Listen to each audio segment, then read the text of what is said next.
देख रहे हो नीचे की पिक्चर बनी हुई है। राम और रावण, राम की जगह पे ये धनुष बना दिया है ना। तो आपके 6th क्लास में रामायण है ना। पूरे ध्यान से सुनेंगे। बहुत समय पहले की बात है कि सरयू नदी के किनारे एक कौशल राजा होता था। कौन सा राजा होता था? कौशल राज्य की राजधानी जो अयोध्या थी। अयोध्या के राजा का नाम दशरथ था। दशरथ की 3 रानियां थी, एक कौशल्या, कैकेयी और सुमित्रा। बहुत कई वर्षों बीत गए, लेकिन राजा दशरथ को जो है कोई भी संतान नहीं हुई। तो फिर उन्होंने एक महान ऋषि वशिष्ठ, जिनका नाम था वशिष्ठ, उन्होंने उनसे सलाह मशवरा किया कि क्या किया जाए। तो वशिष्ठ ऋषि जी ने उनको एक उत्तरा यज्ञ करने की सलाह दी और राजा दशरथ ने वशिष्ठ ऋषि का कहना मानकर उत्तरा यज्ञ करवाया। और उस यज्ञ के बाद राजा दशरथ को 4 पुत्रों की प्राप्ति हुई। सबसे बड़ा पुत्र था श्री रामचंद्र, वो कौशल्या से हुआ, मतलब श्री रामचंद्र की माता का नाम कौशल्या था। फिर कैकेयी का पुत्र का नाम भरत था और सुमित्रा के 2 बेटे थे, लक्ष्मण और शत्रुघ्न। धीरे धीरे चारों बच्चे बड़े होते गए। उनका पालन पोषण बहुत ही शान शौकत के साथ किया गया और वे बच्चों में आपस में माताएं कोई भेदभाव नहीं करती थी और ना ही बच्चे जो है माताओं में कोई भेदभाव करती थी। वो सभी जो है आपस में एक दूसरे से बहुत प्यार करते थे। जब श्री रामचंद्र जी 16 वर्ष के हुए तो उस समय राक्षसों ने विश्वामित्र जी को जो है बहुत तंग किया हुआ था। विश्वामित्र जी राजा दशरथ जी के पास आए और उन्होंने उनसे सलाह मांगी। तो जब विश्वामित्र ने श्री रामचंद्र जी को देखा तो वो बहुत शक्तिशाली थे, शौर्य वीर दिखाई देते थे। तो उन्होंने अपनी सहायता के लिए राजा दशरथ से कहा कि मेरे साथ राम और लक्ष्मण को भेज दिया जाए। और राजा दशरथ ने जो है विश्वामित्र जी के साथ जो है राम और लक्ष्मण को भेज दिया। और छोटी सी उम्र में ही जो भी राक्षस विश्वामित्र को तंग करते थे, उन्होंने जो उनका नाश कर दिया। उनकी शक्ति से प्रभावित होकर विश्वामित्र ने जो है उनको अपना शिष्य बनाने का जो उनको गुरु, उनको जो है धनुष विद्या देने का निर्णय किया और उनको अपने पास ही जो है धनुष विद्या में निपुण कर दिया। उधर एक तरफ मिथिला नरेश, जिनका नाम जनक था, उनकी कोई संतान नहीं थी और वह अपनी संतान न होने की वजह से बहुत परेशान थे।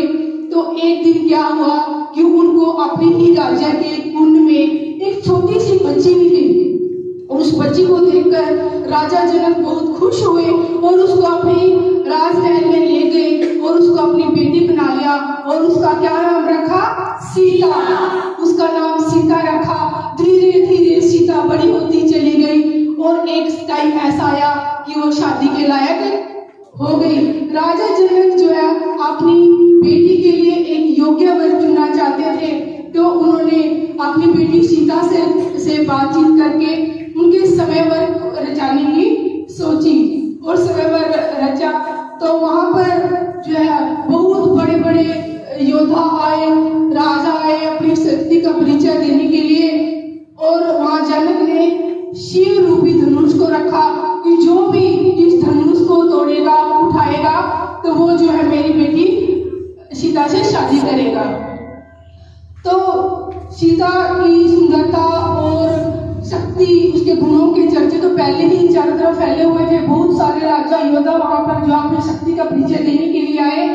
तो विश्वामित्र भी अपने शिष्यों राम और लक्ष्मण को लेकर वहां उस यज्ञ में गए। सभी राजाओं ने, जो दूर दूर से राजा आए हुए थे, उन्होंने धनुष को पूरी शक्ति के साथ उठाने की कोशिश की, लेकिन कोई भी कामयाब नहीं हुआ, कोई भी नहीं उठा सका। तो फिर राजा जनक बहुत चिंतित हुए कि अब क्या होगा। उन्होंने ऋषि विश्वामित्र जी से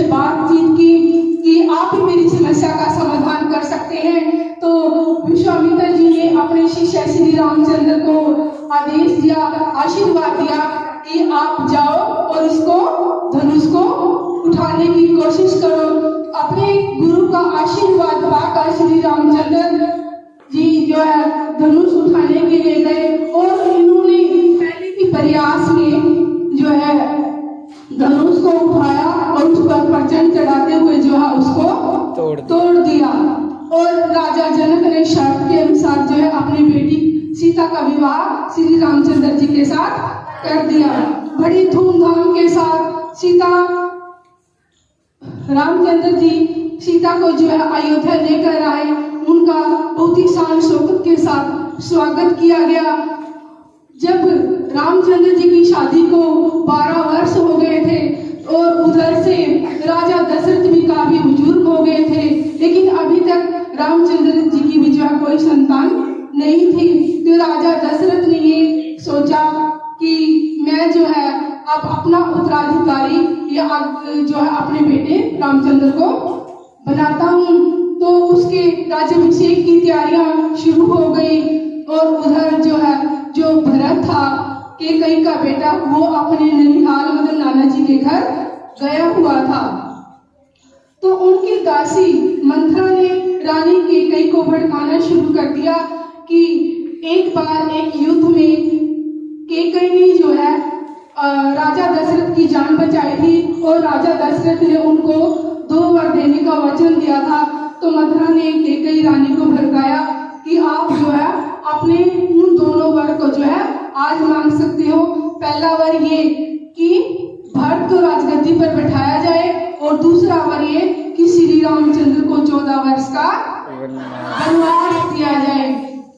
तो उनके बहकावे में आकर माता कैकेयी रानी कैकेयी ने भी यही किया और राजा दशरथ ने जो है बेबस होकर न चाहते हुए भी जो है अपने सूर्यवंश की रीति को निभाते हुए उनको वो दोनों वर दे दिए।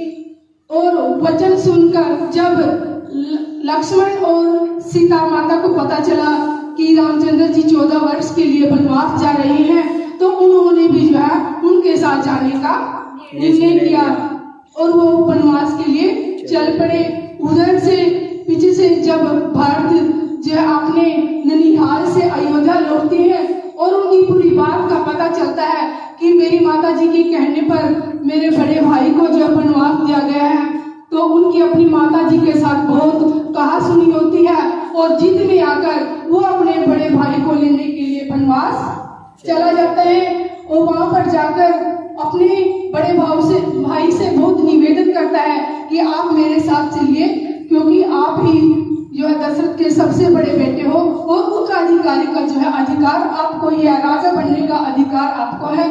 लेकिन अपने पिता के द्वारा दिए गए वचन को निभाते हुए रामचंद्र जी वापस तो नहीं आए, लेकिन उन्होंने जो है अपनी पादुकाएं भरत को दे दी और आगे भरत ने अपने भाई की पादुकाएं मतलब जो पैरों में डालते थे चप्पल को जो है सिंहासन पर रखा और बड़ी कुशलता से जो अयोध्या के राज को संभाला। और उधर क्या हुआ कि राजा दशरथ की मृत्यु हो गई। तो ऐसे करते करते उनके 13 साल जो है वनवास में बीत गए। जब उनका 14वां साल चल रहा था, आखिरला साल जो चल रहा था, तो वे वन में ऐसे जा रहे थे तो गोदावरी नदी के निकट पंचवटी नामक जगह सीता माता को जो पसंद आ गई और उन्होंने कहा कि मैं 1 साल जो है यहीं पर बिताना चाहती हूँ, मुझे ये जगह बहुत अच्छी लगी। तो उनकी भावनाओं को समझते हुए श्री रामचंद्र जी ने 1 साल जो वहीं पर बिताने का निश्चय किया। और वहां पर जो एक राक्षसी सुरहुनका उनको मिली, वहां पर आई और वो लक्ष्मण पर मोहित हो गई। वो लक्ष्मण से शादी करना चाहती थी, लेकिन लक्ष्मण के इनकार करने पर उन्होंने जो है सीता को मारने का निश्चय किया कि वो सीता को मारने लगी। तो लक्ष्मण को बहुत गुस्सा आ गया और उन्होंने सुरहुनका की नाक काट दी। नाक काटने के बाद वह अपने भाई खर के पास गई। खर अपनी राक्षसों की सेना को लेकर रामचंद्र जी के पास पंचवटी में आए और रामचंद्र लक्ष्मण ने मिलकर जो है खर को भी मार दिया और उसके साथ में जो भी सैनिक आए हुए थे उनका भी जो है सबका वध कर दिया, सबको मार दिया। जब इस बात की खबर उसके भाई रावण को पता चली तो उनका बहुत गुस्सा आया और उन्होंने सीता हरण का निश्चय किया, मतलब मैं सीता को उठाऊंगा। उसने मारीच की सहायता से, मारीच क्या था कि वो अपना जो है भेष बदल लेता था, वो किसी भी रूप में आ जाता था। उनकी सहायता से उन्होंने जो है सीता हरण का निश्चय किया और मारीच ने जो है एक छोटी हिरनी का रूप बनाया। वो जहाँ पर उन्होंने वो झोपड़ी बनाई हुई थी उसके आगे से कूदता हुआ गया। तो रानी सीता को वो बहुत अच्छा लगा और वो जिद करने लगी, कहने लगी अपने रामचंद्र जी से कि रघुवंशी जी मुझे तो यही चाहिए, ठीक है। तो राजा राम जो है उनको पकड़ने के लिए जाते हैं, तो फिर मारीच जो आगे जाकर भेष बदल कर राम की आवाज में ही आवाज लगाता है कि भाई लक्ष्मण, मैं बहुत कष्ट में हूँ और आप मुझे बचाओ। तो उनकी आवाज को सुनकर जो है लक्ष्मण भी उनको बचाने के लिए चला जाता है और पीछे से लक्ष्मण, लंकापति रावण जो है वो आते हैं और सीता का हरण ले जाते हैं। अपने पुष्पक रूपी वाहन में जो है सीता को ले जाते हैं। जब वो सीता को ले जाने लगे तो एक बाज जो है वो उसको हटाने की कोशिश करता है, लेकिन वह उसकी भी जो है जटायु उसको रोकने की कोशिश करता है, परंतु वह उसको भी बुरी तरह से घायल कर देता है। जब राम लक्ष्मण वापिस अपनी जगह पर आए, अपनी झोपड़ी पर आए, तो उन्होंने देखा कि सीता जी वहां पर नहीं है। तो वो जटायु से मिले। जटायु ने उनको पूरी बात बता दी कि सीता जी को तो उठाकर जो है लंकापति रावण ले गए। तो उनको ढूंढने के लिए वो एक वन से दूसरे वन में जाते हैं और आगे जाकर वो राम की भक्त सबरी से मिलते हैं। तो सबरी जो है राम की बहुत बड़ी भक्त थी। तो सबरी ने उनको रास्ता दिखाया कि आप सकंदगुप्त जाइए, वहां पर बानरों का राज है और वहां पर आपको हनुमान जी मिलेंगे जो आपकी सहायता कर सकते हैं। उनके कहने के अनुसार श्री रामचंद्र जी वहीं चले जाते हैं और वहां पर जो उनकी भेंट हनुमान और सुग्रीव से होती है। तो उनसे वो सहायता मांगते हैं। तो सुग्रीव का उन दोनों अपने भाई बाली से युद्ध चला हुआ था और सुग्रीव जो है बदले में रामचंद्र से अपने भाई बाली को मारने के लिए कहते हैं और फिर कहते हैं कि मैं आपकी सहायता करूंगा। तो रामचंद्र जी ने बाली को मार दिया और वहां का जो है बानरों का राजा सुग्रीव को बना दिया। तो रानी को ढूंढते हुए वो आगे बढ़ते ही जाते हैं। आगे जो है जटायु का भाई संपाति उनको मिलता है और संपाति उनको बता देते हैं कि सीता माता को तो जो है ऐसे लंकापति रावण उठाकर ले गए हैं। और फिर हनुमान अपना विशाल रूप धारण करके उड़कर जो है वहां श्रीलंका में पहुंच जाते हैं और वहां पर देखते हैं कि अशोक वाटिका में रानी सीता बैठी हुई है और उसके पास में राक्षस जो है उनको समझाने का, उन पर दबाव डालने का कोशिश करती है कि आप जो है रावण से शादी कर लो, नहीं तो ये सबको नष्ट कर देगा। लेकिन सीता माता जो उनके बहकावे में नहीं आती है। जब राक्षसी वहां से चली जाती है तो फिर हनुमान उनके पास जाते, सीता माता के पास जाता है। उसको जो है राम की दी हुई अंगूठी दिखाता है। वो पहचान लेती है कि हाँ ये राम का ही भक्त है, लेकिन वह उसके साथ में आने से इनकार कर देती है कि मैं आपके साथ नहीं जाऊंगी, मेरे पति श्री रामचंद्र को ही कहना कि वो ही मुझे लेने आए और जो है इस अपमान का बदला लें। तो उनके वहां पर जो अशोक वाटिका में हनुमान पूरा उत्पात मचा देते हैं और वहां पर रावण के बेटे अक्षय कुमार को भी मार देते हैं। फिर रावण का बेटा दूसरा मेघनाद आता है तो हनुमान को वो बंदी बनाकर हनुमान को जो रावण के सामने ले जाता है और रावण को बहुत समझाते हैं कि सीता माता को छोड़ दो, नहीं तो आपको इसका जो है बहुत भारी खामियाजा भुगतना पड़ेगा। लेकिन रावण को बहुत गुस्सा आता है कि एक बानर होकर मुझे ये बात कह रहा है और वो जो उसके पूंछ में आग लगा देते हैं और वो हनुमान जो है एक महल से दूसरे महल में, एक छत से दूसरी छत पर कूदता हुआ जाता है और सारी लंका को जो सोने की लंका को जलाकर राख कर देता है और फिर वही अपना विशाल रूप धारण करके वापिस जो है रामचंद्र और लक्ष्मण के पास आता है। आकर वहां की सारी बात बताते हैं।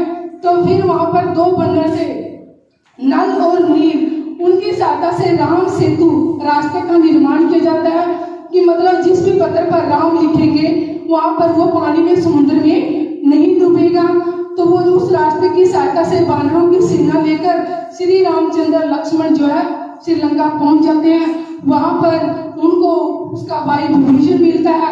विभीषण जो है राम का पूरा भेद बता देता है और उनकी सहायता से वह वहां पर रावण को मार देता है। उस दिन क्या था? दसवीं थी। जिस दिन राम ने रावण को मारा क्या था? दसवीं थी। 9 नवरात्रे दसवीं कहते हैं। तो इसलिए जो है हर साल दसवीं को क्या मनाया जाता है? दशहरा मनाया जाता है। और आपने देखा भी होगा कि लोग मेघनाथ, कुंभकर्ण जो कि रावण का भाई था और रावण के जो है पुतले बनाकर जलाते हैं। तो समझ में आई? इस कहानी से हमें क्या शिक्षा मिलती है?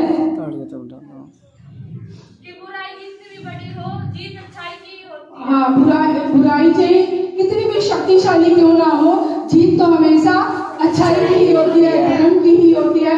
इस कहानी में, रामायण में जो है एक आदर्श राजा, एक आदर्श पुत्र, एक आदर्श पत्नी के रूप को जो है बहुत अच्छी तरह से झलकाया गया है। तो आज के लिए सिर्फ इतना ही। अभी भी रामायण पूरी खत्म नहीं हुई है। इसके अगले पार्ट को आपको अभी आने वाला जो शुक्रवार है इसको इसकी आगे की कहानी सुनाई जाएगी। ओके।